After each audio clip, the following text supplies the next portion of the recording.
L'homme prudent voit le mal de loin. Tolier Bango.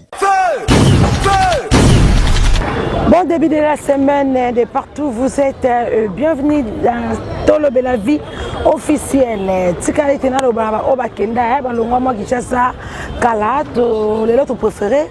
Tout ça l'émission na biso précisément commune ya limité to za wa limité 7e juste na place commerciale. Voilà, au Kinshasa, comprenez. Ce moment on taba to zo leka to za kin na limité na 7e rue précisément na place commerciale de limité. Je suis pas seule, je suis avec Mbondo. Je dis bonjour, bon début de la semaine. Bonjour madame, bonjour grande chroniqueuse, merci pour l'invitation. Je suis là pour répondre à toutes les questions que vous avez posées. Voilà. Et vous êtes trop bête, trop jolie, bien habillée. Merci beaucoup. Je suis fier de toi madame. Je suis aussi modèle de Paris comme bien beau. Et pour nous répondre à la mission. Voilà. Par rapport à l'actualité. Voilà, actualité nous oblige, ce qu'actualité Zali. Normalement, photo Bougaka Monto et Bikoloba est bon analyste pour te mettre un peu analyser ma cambozo les cas d'Amboka Nabiso, que ce soit côté politique, que ce soit côté musical, donc nous surtout côté artistique, la presque nous sort dans Nabiso Awa.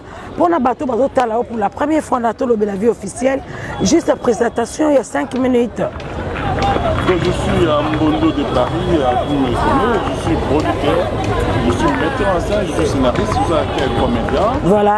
J'ai fait plus de 20 ans chez Ndalfa et Lokuli. J'ai écrit beaucoup de films, mais je suis journaliste politique. Voilà. Je suis secrétaire national en charge de communication du parti Triché. Il y a Ada Bomboli. Je suis analyste politique également. Voilà. Commentateur politique comme on dit. Je suis là, poète, écrivain.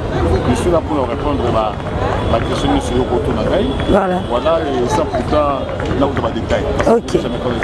Merci beaucoup. Comme dit les Français, les balobaka pour mieux sauter, il faut reculer.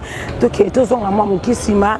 Mbondo de Paris, je suis artiste, comédien, je suis analyste, donc toute sa présentation dans Awa, tout qui est dans le côté artistique, côté théâtre, Oyo et Bimisayo, Mbondo de Paris, au côté qui n'a monde de théâtre. Non, ça fait autant d'années que je suis dans le monde du théâtre, depuis de 30 ans. 30 ans dans le monde du théâtre. Donc, j'ai commencé d'abord par le théâtre classique, le théâtre français, les bonnes. Et ensuite, on a un théâtre populaire. Déjà à 90, on avait un théâtre à l'église catholique. Et j'avais trouvé à l'époque qui était celui qui était metteur en scène. C'était Yachampi. Après, j'appelle Kilemaloko. Dans la Trialouana. Et dans la film à Liboso. On va pour l'année Liboyo. On était qui ma nani. On était qui s'est dit, on va faire le bélé. Loulé, il était secrétaire dans l'église de Saint-Éloi. Voilà. Alors, il y a aussi la fille Moko, Kisito, avec Bakiro, avec Baimani, tout ça, et ainsi de suite. Après, Nao Kende, mon ami Dijon-Moulex. Dijon-Moulex m'a appelé pour travailler en collaboration. Parce que Dijon-Moulex, c'est un endroit qui est pas dans la douce. C'est un endroit tout ça. La maison du Congo.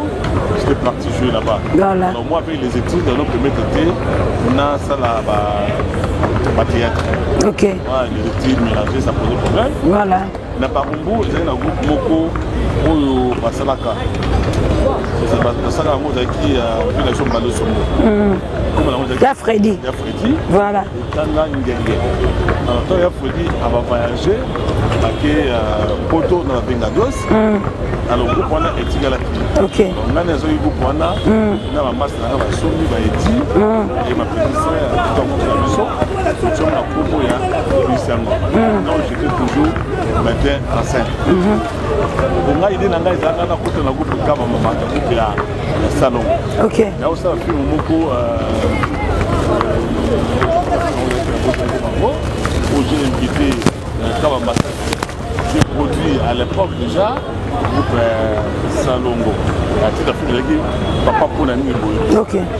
Alors je voulais avoir, je suis avec Kaba Massassi. Ok. Pour ça, je suis à Barumbu. Pour amener la groupe Salongo. Toujours à étudier en Péchenga. Vous avez étudié dans quelle classe? Je vais être à la deuxième année universitaire. Deuxième graduat. Ok. C'est à l'époque, c'est ça. Bah, notre université. Campus à Unicune. Voilà. Quand on avait arrêté à 90. Pourquoi tu as habité dans le Louvanium, hein, tu as combat à la Louvain, Louvanium. À l'université. Et puis après, le ministre Mounou Balokoji. Parce que nous avons marché contre, parce qu'on avait arrêté la profanation souveraine. Voilà. Nous avons marché, on a tout ça. Ok. Nous avons marché parce que j'étais révolutionnaire contre la fermeture à profanation souveraine. Lui, il était premier ministre à Kanyango, et voilà ce qui s'était passé. Après Wana, avec les études, on a eu Kotinda Loulé. Voilà.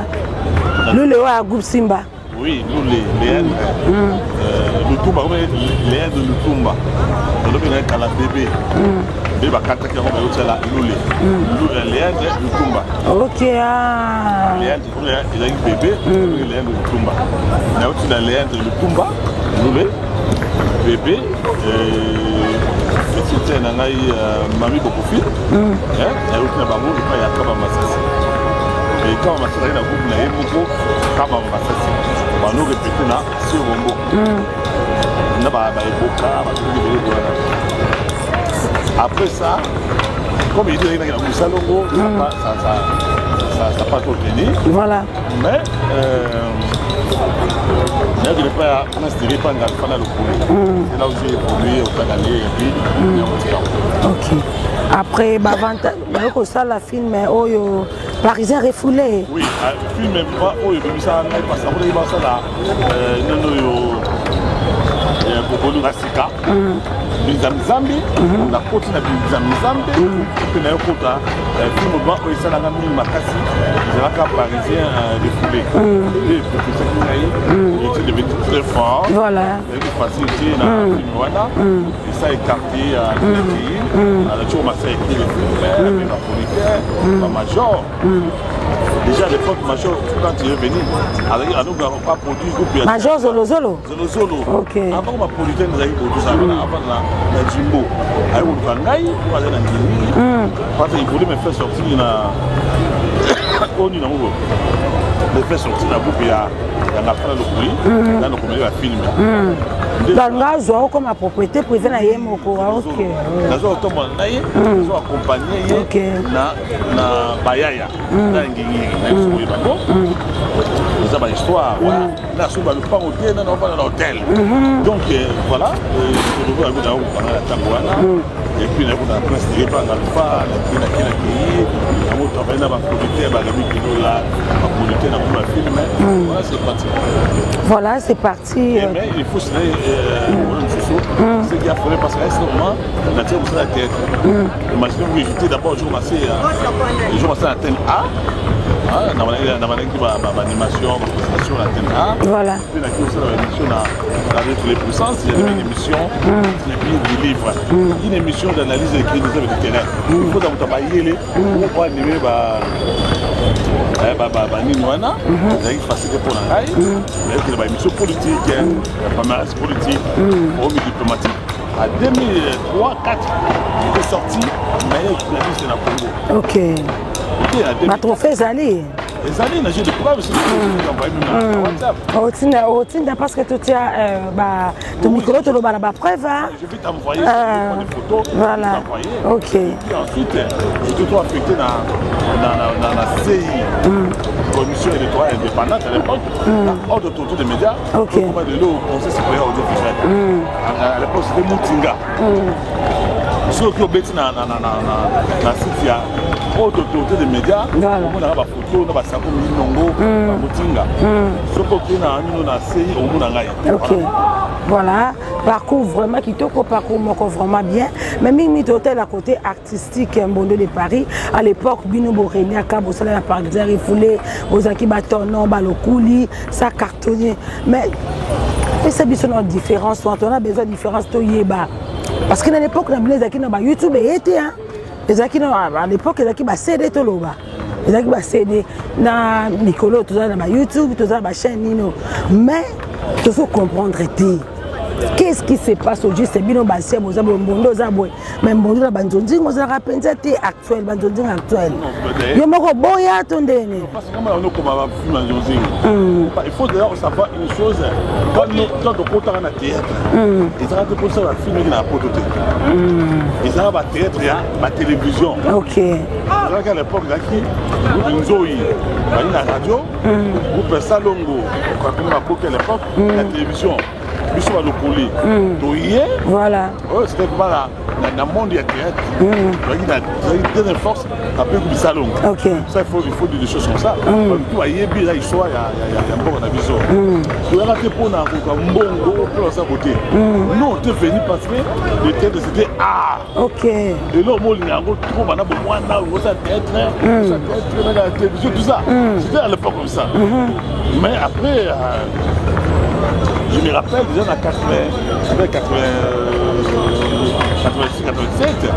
86, je crois, on a été dans la promo scolaire à l'époque. Il y a eu somme. La télévision. Nous, ce n'était pas passion, pas pour cela. Il y a eu dans la promo, on a commencé à photo, non. Succès auto salaka, on n'a pas de la montée. Je vous dis sincèrement, donc il y a un mbinza, quand tout ça bizarre, tono, poso, tapé, grave. Toujours dans les étés, vous avez été toujours bâton. Donc il y a un campus, vous avez été 3 fois. C'est ça, si on compte dans la Ouézamaté. On sent qui c'est, hein? Qui c'est la raté? Non, on n'a pas connu les fétiches, mais il faut se dire une chose. Ici est Bani Bandakala. La théâtre à Pékaka. Bandakala. Ok. Et ça n'a coupé, mais ça n'a qu'à la Minzoto. On va couper la chicho de Ringue. Qui c'est Bandakala? Ok. Moi je me rappelle, la fois m'a dit, maman raconte une histoire. À l'époque, ils ont joué dans la salle. Comme théâtre, na moto, na bandal. Donc, ici, on fait sans souci, voilà. Il faut donner un bon gros, tout ça va parce qu'il faut savoir une chose, pour sans souci, les amis, il y a sans souci. Maintenant qu'on joue le coulis, Maman Chako, parce que Maman Chako annonce la théâtre français, on met la théâtre populaire qui il a qui le coulis. Ok. Le coulis va dans la baraka, le coulis, Maman Chako, il y a Barumbu. Il y a Barumbu. Maintenant on joue. Au fait qu'il m'a dit à Bala, maman, la défaite, maman, au Chako, comme la Barumbu. Ok. Mais qu'il m'a dit avant la peine à Barumbu. Ok. On s'en rend très bien. Voilà. Après ça, m'a négocié la maman, et puis, un jour, et ça les banderoles, a commis sans soucier les autres, les consorts. Le coup, il n'avait pas aimé ça. Il a dit non. Pour un été, comment il y a comme on a le coup a protesté. Mais Maman Chako, Kimbaseke, Ngalfa Bakei. Mais ils ont été dessus. Pourquoi? Parce que, sans souci, na Mikanda a eu comme il y a une moitié. Oh là là, moi c'est Mamado. Mamado. Ok. Bah, on peut banana. Ngalfa à l'époque,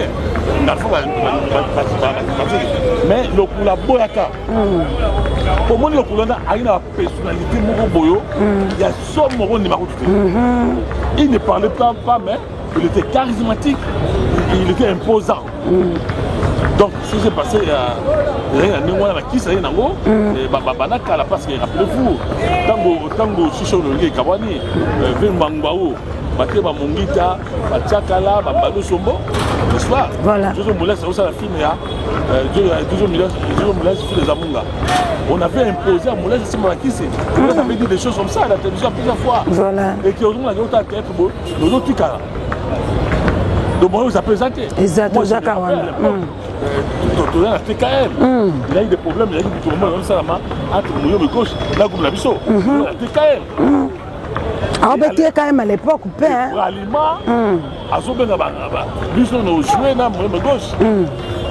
Et je me rappelle aussi que il est arrivé que Tokyo jouait, Mouillon gauche, à Simba le Koulinanzoki. Et le Koulinanzoki, c'est là. Diarrhée. Les jours où vous allez recevoir ton nom, au Sukebino, par rapport au Sukebino, Alpha, au Sukebino. Qui c'est qui c'est le Roya, et de la Minzoto, qui a le lieu de Banakala. Voilà. Donc, mais le Roya, on a Mona, Mais mon thème m'a bien kokabwana et dans balakala. OK. Pas de rappeler fou. Bien abiso mangobo onzali batika lokuli na kisha bakipoto.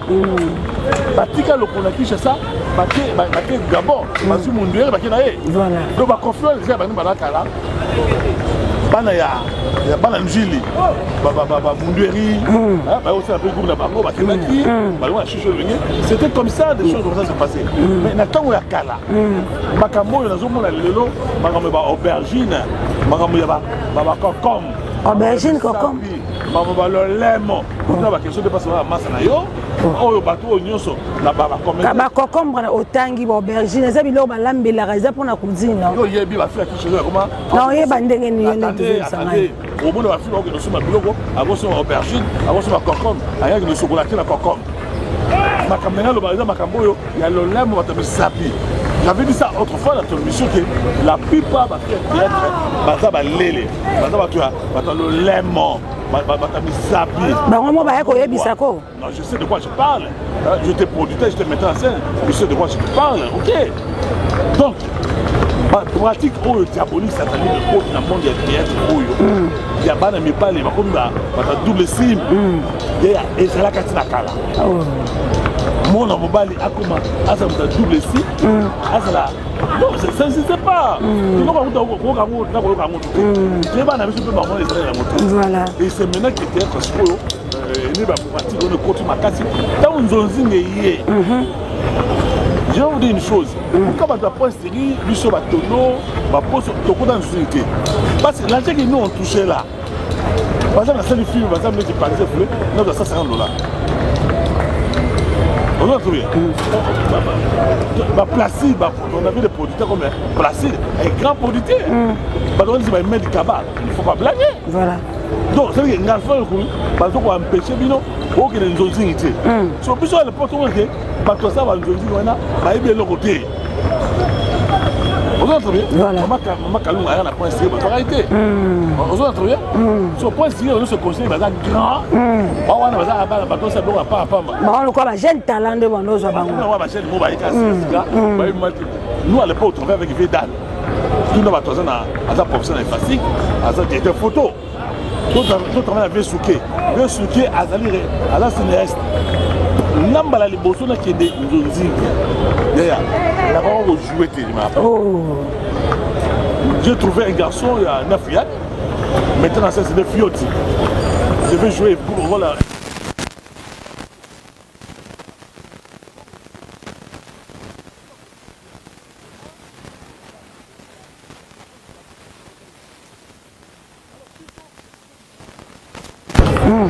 On va dans tel lot, parce que la vie, il y a un tel fait. OK. À la séance, il y a un tel fait. Non, ça y est. Si on peut se remarquer, on va grand, je vais filmer, on va mettre le côté. Et puis, il faut là déjà, on va les amis, surtout on va dire théâtre, on va dire qui c'est quoi, qui met qui monte là. Voilà. Donc là, on est grand. Alors, dans le fond, on va donner un truc à la majorité. Et puis, de quoi on a dit, on a mes de mots qu'on va filmer. Bon, voilà. On a docteur touché dans Rémi Kulola, on a une moto, on a un kilo, on a pêché mon cœur, on a un moua, on a un libala, des films comme ça. Voilà. Merci, Tozoko Bakakan, Bondo de Paris. Mais les loyaux, ça devient un peu trop. Et comme donc, on a un ça. Ils ont la côté à musique, ils ont la côté à théâtre. Okuna ba abaku kuna family bota okende kuna ba e comme na TV wanko kangani ba oya kangisi oyo ona oba lo bana kate oya tindi oya poison oya tinda ba finga eto ke bino ba icon bozala ki wana na parcours oto pesa biso awa na malobo uti ko lobela biso okoko conseiller bango tous les deux kandi eza ba abaku eza family bota parce que ezoko mama be makambo non to studio ba confier na bana kala.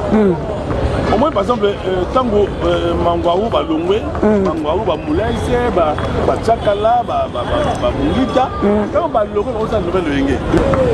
Bien balo sombo, bien tchakala, ba zonga la chicho lengé. Nathan wa ba pa kamno, ba kaningolo, là ba Paul naïe. Il a fait des jetons comme ça, il faut pas au salon commenter. Ba jetons, il y a niveau au sanaté. Mais Oui, comme ici, comme la ligne m'a passé pourquoi? Et comme il y a business, il y a un bon goût, le poisson. Et bah vie au bah Kala, il n'a pas pu gérer ma confiance. Je peux rappeler, il y avait à l'époque déjà une tension qui montait entre Péchanga et Domazé. Mais Elombe et Chakala, ils ont tout fait. Et comment ils le voient au Funana? Voilà. Mais Elombe et Chakala, bah Fanaki, bah Kimia. Après tout le monde a la tension, on m'a tension, donc je suis un quota, au moins attend son nom, au Péchanga, là c'est la zone à thé. Vous entendez bien? Attention au moment. Et à l'époque, on est dans cette traité. Il n'était pas dans. Quand on a tête, on a belle vie. C'était Gabi, Bagada, ma poste, le polo, Lolango, Banzo, Junior. Alors, à un certain moment, tu as toujours mathématiques. Et belle vie qui est en train dans le groupe. Parce qu'à l'époque, déjà, il avait des tensions. Belle vie avec Via, avec Miel, tout ça. Attention, mais il y a fermé, il y a assez. Voilà. So, tant que belle vie est content, le groupe Simba. Est-ce que vous savez? Bazo Mata, bien que c'est là, n'a péché, n'a pas raté. Mais belle vie était bien avec Silla. Silla, voilà. Bazo Kene, du coup, tu regardes, pouf, ma bébé. Et comme à Bakout, et comme famille Libota, et comme à Péchalov, et comme Moudoularou, la Poinaï. Battation de commission à niveau à Mapé. Il y a Fingana, il y a Poison, il y a Bomana, il y a Inana. Attention comme à niveau à Mapé. Et comme le roi à l'époque, je peux dire, par exemple, attention à te faire na famille. Moi, tout ça. Voilà. Et comment on va dire, où est-ce que vous êtes au Kabonaki? Kabonaki. Bien là. Là, oui, Rasson. Ok. Oui, mais il y a pas de Koufa, Makamwana. Voilà. Maman Bala paie Koufa. Makamwana pour la Kamanouana. Maman Zagi a trop. Mais tout le monde a sur Awa, confiant. Parce que l'oko yo. Il y a toujours pour la question. Et l'oko belle vie, là c'est le Wela, n'est pas remonté. Je n'ai jamais compris ça parce que si les hommes colons n'aient pas, belle vie à continuer na groupe Simba. Attention. Mais il faut savoir aussi, et là on peut dramatiser ma cambo. Et ça après il y a maman Olive. Maman Olive, voilà, le Cameroun, on a Ngana Loba. Appelle à maman Olive à décembre. C'est là aussi à la base, il va confier dans mon activité. Pourquoi je dis ça? J'ai vu ça autrefois. Parce que au moment où il va y avant qu'on soit battu, on va à Dubaï, on va à Poto, on va à Michou, se sont sentis frustrés. Et ils travaillent avec des belles filles. Et puis, si j'ai passé, tu as la belle fille dans cette zone, il faut belle fille à pas pouvoir. À l'équipe, tout. Voilà. Après ça, maman Olive a pris confiance. Qu'est-ce qui s'est passé au juste? Attention, on va combattre. Ok. Et comme il m'a fait un groupe ici, on s'est dit si la terre semblerait, et le mot aussi était trop proche, il y a belle vue à moins en Haïti. Donc attention, il m'a dit qu'on m'a mais tout le monde a un niveau où il y a solo. Moi j'ai croyé que c'était ma baisse. On peut créer. La différence c'est quoi? On y a musique, je vais bien là, voilà. Attention, ce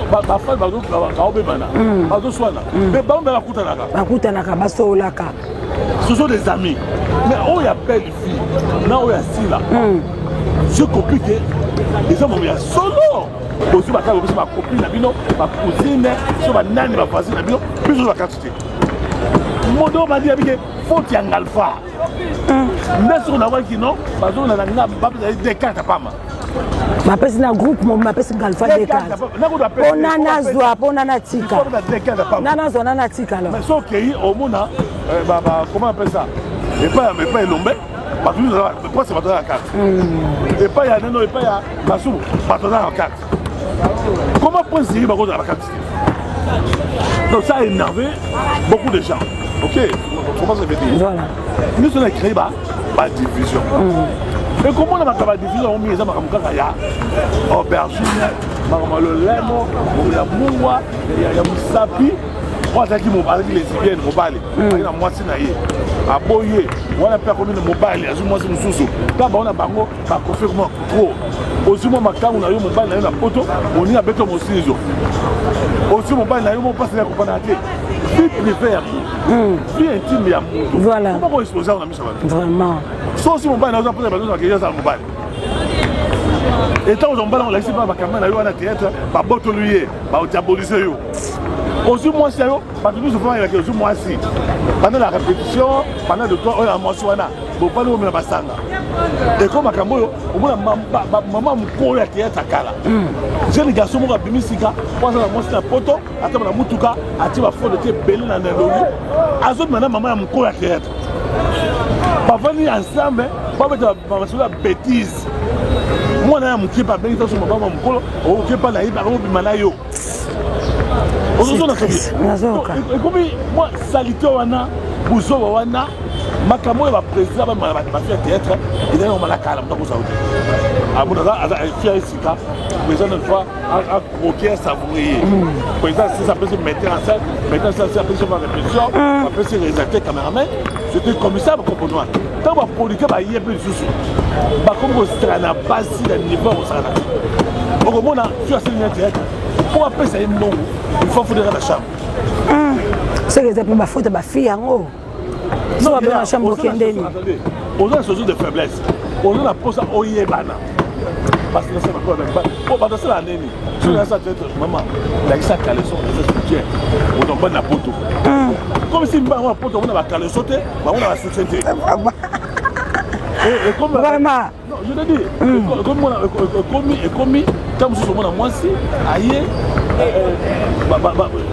tu as les lesbiennes comment moi je pose à théâtre face au misapi et face à tout ça pour attirer on a filmé na yo jouer pour attirer na groupe na kota donc moi wana et BBC théâtre to comme la C to comme la C na niveau ya kozala te au finga na et comme na niveau vraiment yeah c'est pas ça me doit dire fallait pour pas façon à finga fallait vraiment pas de bonne que faire kanisa Sarah fallait kanisa Sarah tout là ah ça là Sarah vous entendez le si vous passez peut-être pas kanisa Yagola ils ont commis une erreur vraiment à cause de prison dès que nous avons condamné comportement magistrat à cause de la prison à Bimi et à combien de verdict Makassi au salé au foulier voilà c'était une erreur nous avons dit à l'époque Mobutu na sala tisiketi voilà pour qu'on n'aille pas en forme à salami mamilo alors qu'on m'a pas mis à salami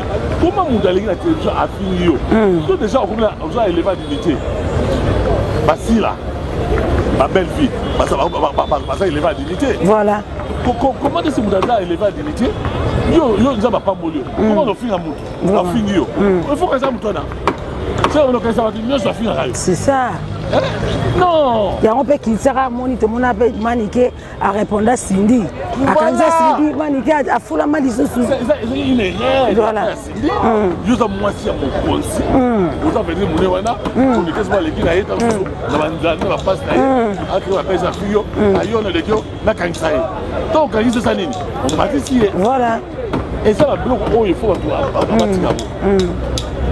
si la belle fille et les autres bah ça déjà ma moitié le coup voilà il faut pas évacuer parce que nous sommes au la bangoté on va mettre ma bokoté pas la bangoté ba on va finir bango bazali ba ko ça ma kango bazali ba créer ma histoire ezali vous autres ça soit presque en matière puis mon a commencé c'est dans mozali chose qui pèse ah makamba qui pèse ya mwana pesa et bomisi batou bato akoti ba prison bato akoti ba cachot bato so zo lukama ya on s'inspirer na on peut maman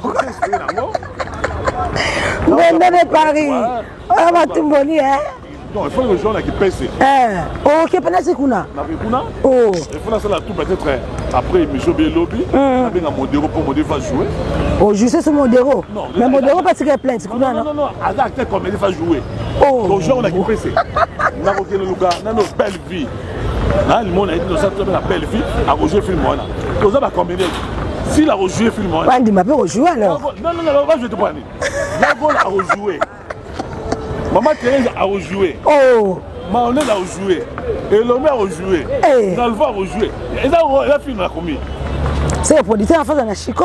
Non, la vie n'a eu que. La vie est moderne au bout de la vie. Dans caché la plaisir au bout de la Maman Thérèse a bout de la nuit. Maman Top a bout de la nuit. Mais belle vie, quand tu as comme déjà patron, il y a Yanine. Non. Elle a patron à point d'ailleurs. Allez, ça va mourir, mais ça va mourir. Attendez, il ne faut pas dire des bêtises comme ça. C'est un patron. Il y a les salariés. Attends, maman Olive, attends, maman. Moi, c'est un président. Allez, ça va tout bon. Quand tu as foutu un papier, c'est tout. Donc il faut toujours faire très attention. La bilobé là partout. La français va tout. Donc ils ont filmé la commune. Choc qui PC. Moutounio ça dans pour ça. Parce que Boloko a joué. Ah ok. Boloko a joué ça depuis là. Il a joué. Moutounio so on a robé une sorte d'invitation. A joué mon dieu a boyaté. Azan a caché na a boya frère. Et puis on est là-bas, on est là-bas, on est qui pèse. Ok. On a changé pas pour les guerres. Oh là là. Quand on a besoin de sérieux, je peux coller chez nous dans la moyenne, à Bengaï, dans la film, on a choc qui pèse. Donc aujourd'hui, on a qui pèse. Donc, lobby, lorsqu'il est là-bas, dans la salle, on a bien modéré. Donc, après, on s'en bien déjà dans Dakar. Oui, nous sommes des frères. Nous sommes des frères et des sœurs.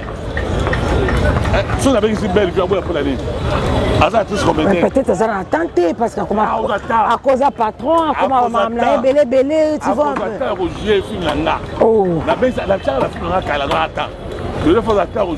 Voilà, on vit bien à Rakala, mais si quoi donc. Non, il y a un truc qui s'appelle Madison Rojo. Après, il s'appelle Mamatop, il va jouer. Quand maman top, maman Thérèse, Bakata, ou bien sa tête. Il y a dans sa tête. Où est le problème sur la BX au jeu de la film? Et il a filmé là, et il l'a mis déjà par dans le film, il le met au jeu, il y a magistrat. Hein? Il y a les cambos. Il y a avocat. Les cambos, il y a les cambos. Nous les greffiers. Donc, les cambos, ils ont quelle inspiration! Quelle inspiration! Choc qui pèse. Choc qui pèse. 3 épisodes à Pam. Mais ça tout cas. 3 épisodes et puis Nagadia qui pèse. Et si la tine ma délégation qui nous a, va le avoir coupé la machine pour continuer.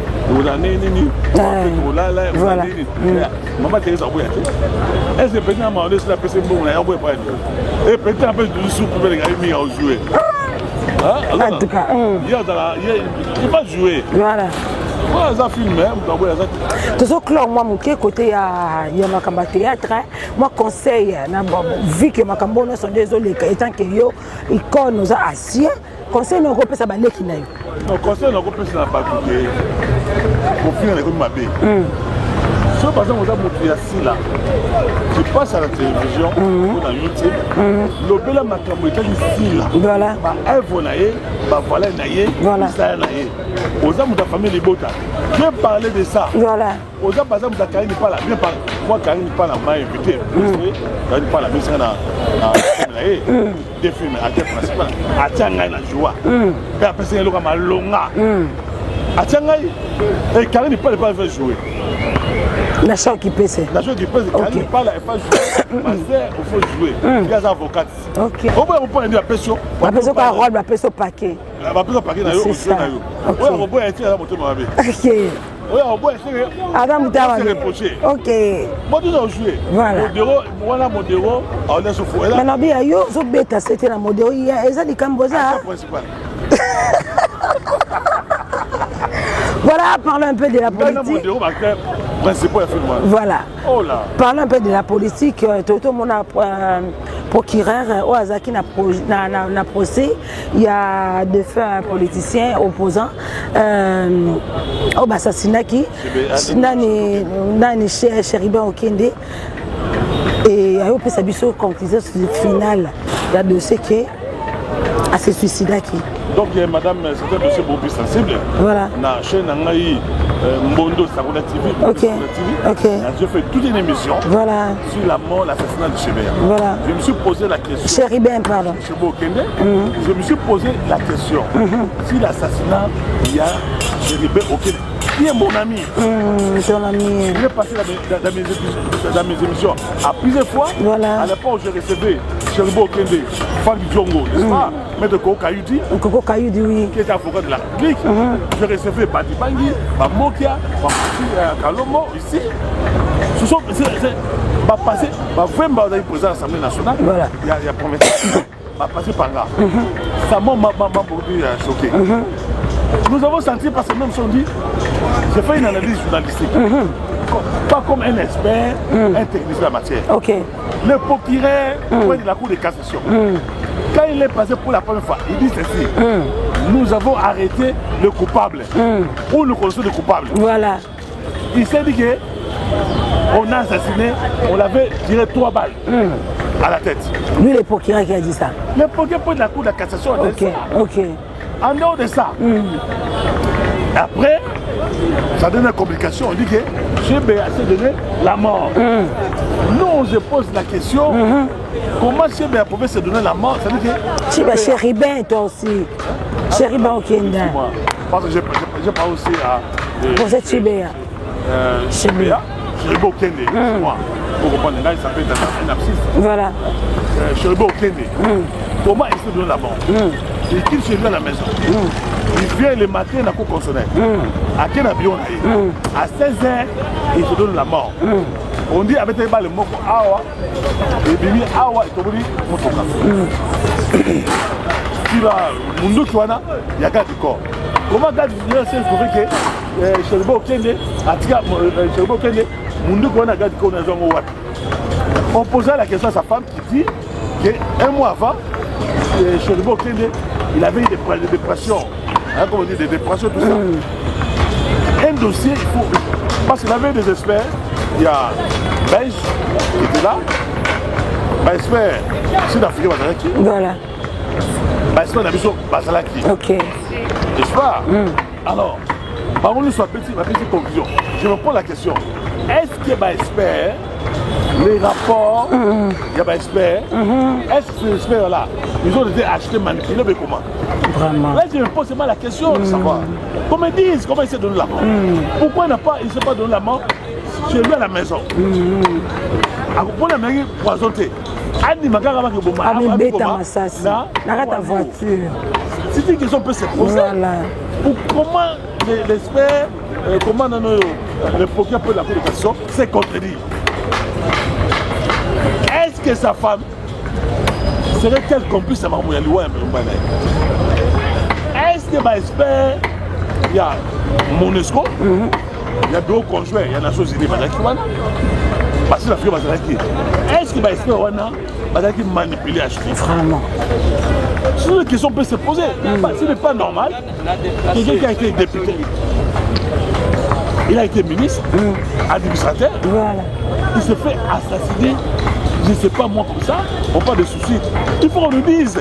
Mais on dirait que dans cannabis, assassinat, il y a des politiciens, ils ont comme un dossier, ils ont comme un mois flou. Attendez, madame. Il y a Kadiombo, c'était si pareil. Attendez, le procès de Kadiombo, qui en parle? La mort de Kadiombo, qui en parle? C'est comme la mort de Lumumba. Un scénario monté de toutes les pièces, c'est pas par les régimes de Kabila, de Mobutu et des Belges. Ils ont assassiné la mort de, comment on appelle ça, de Mosé de Kabila. Qui en parle? Voilà. La mort de Rossi Simanga. Qui en parle? La mort de Chébéa. Il avait des gens qui ont été cités dans cet assassinat, notamment ancien président de la République Kabila. Pourquoi Kabila est dans sa bataille? C'est-à-dire, comme je crois, on a toujours dit que les enquêtes continuent. On nous dise un jour, peut-être plus tard, nous allons comprendre, nous allons connaître les circonstances où il y a Liwaya, il y a Chéribo Okende. Chébé aujourd'hui, ça parle. Dossier resté comme ça flou. Donc, ça va pas rappeler la Bimba, la Bimba, la Bomina, c'est fini. On a fait des enquêtes, c'est fini. Est-ce que la mort de Chéribo Okende, c'est une mort qu'on appelle la mort d'État ou une mort politique? Qui sont les véritables assassins de Chéribo Okende? Voilà. Comment ces messieurs-là pouvaient se donner la mort seulement dans Poilo, à l'Ouima campagne? Pas dans son bureau, dans Balabala. Donc je ne suis pas un expert, un technicien. Voilà. On a fait appel à un expert balistique. Ok. Criminologue, je libère aucun de donner la mort par balle.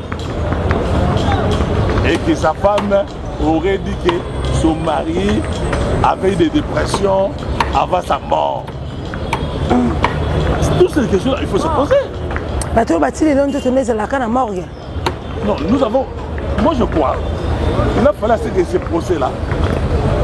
Un conseil na ba député élu au Babimaki pour Camille Pété ba député professeur faut pas voter le bis gouverneur à Sika il y a vu professeur de Kinshasa tout le monde ba candidat za wana ba deyo tout le monde ba diabanza tout le monde ba Jekoko il y a vraiment des candidats moi il va pour nango et puis na gouvernement Sika il faut savoir que nous avons un candidat qui est sérieux, c'est qui est rationnel, voilà. Selon vous qui a l'essence, il y a rationalité, okay. Il y a moralité, n'est-ce pas? Qui a l'essence du travail, il n'a jamais été mêlé dans des magouilles, n'est-ce pas? Un grand monsieur, un grand homme, n'est-ce pas? Il faut respecter par rapport à son charisme, voilà. Par rapport à son aura. Voilà. C'est ici, Ada Bombole.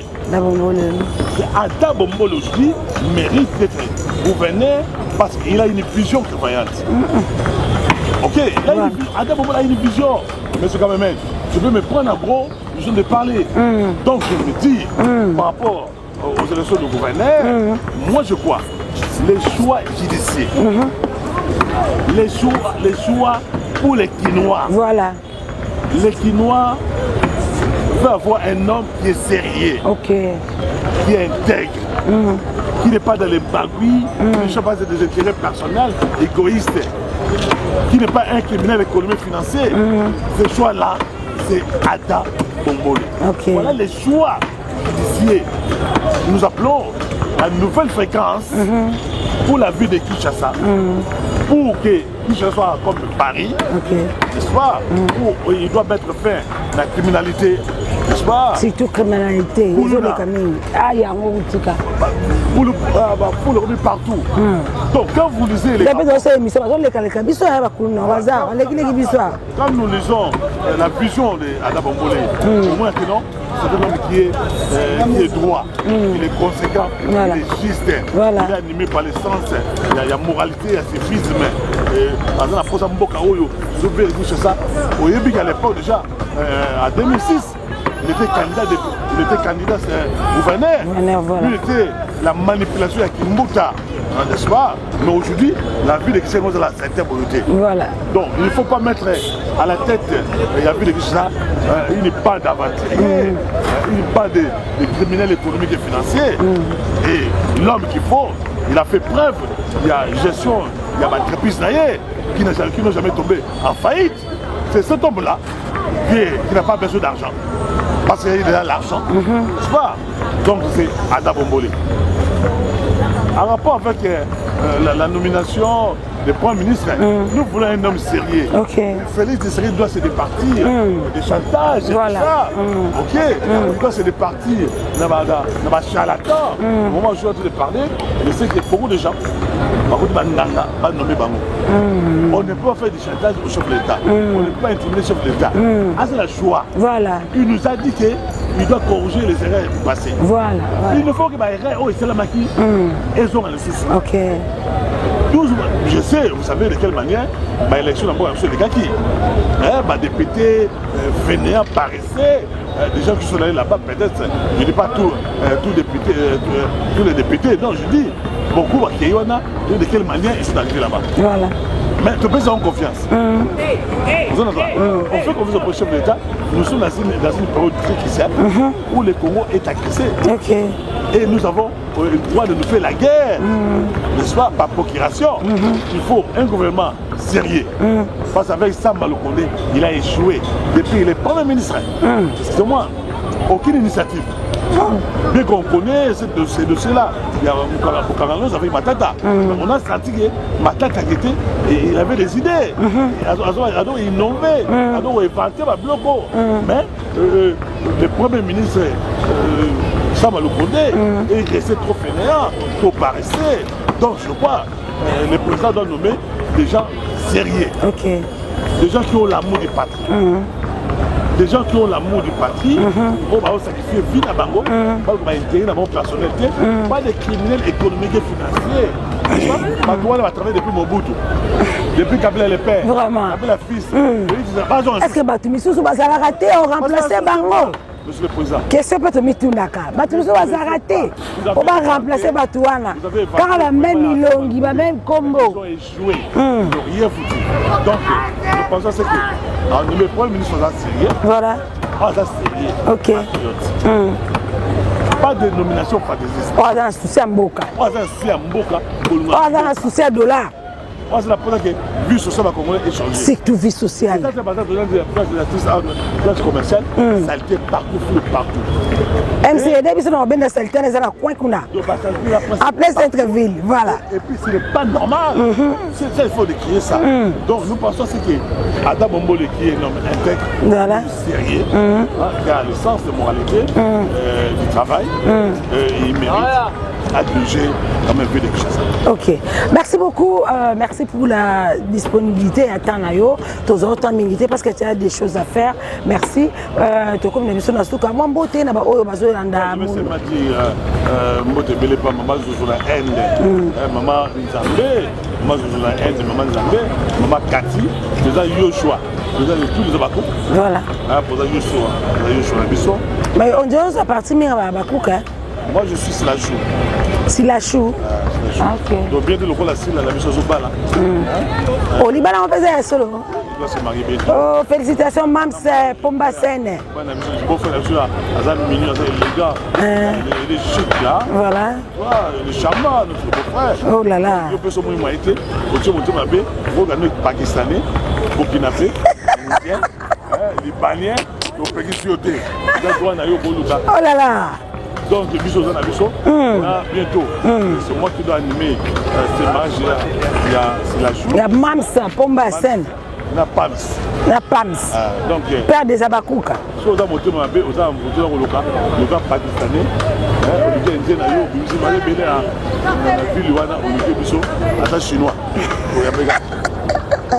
Voilà, merci beaucoup. Là, c'était un bonnet de Paris. Voilà. Profitez de votre caméra pour votre micro pour demander aux gens de s'abonner massivement à la chaîne Nangaï. Abonnez-vous aussi massivement à la chaîne Nangaï. Bondo Sagola TV. Ok. Bondo Sagola TV. Abonnez-vous massivement. Moi, téléphone Nangaï Sali 001043 9 94 57 65 001043 9 94 77 65 65. Abonnez-vous massivement sur Bondo Sagola TV. Vous allez voir des émissions politiques, d'analyse politique, des émissions aussi théâtrales qui tirent les alliés économiques. Ok. Merci beaucoup pour votre temps. Merci. Merci à vous derrière la caméra. C'était mon frère MC. Merci et merci à mon boss Papi Ganda. Je te salue. J'ai dit merci aussi à Erga Congo, la patronne. Merci à toi. Merci. À la prochaine. Bye. L'homme prudent voit le mal de loin. Tolier Bango. Feu!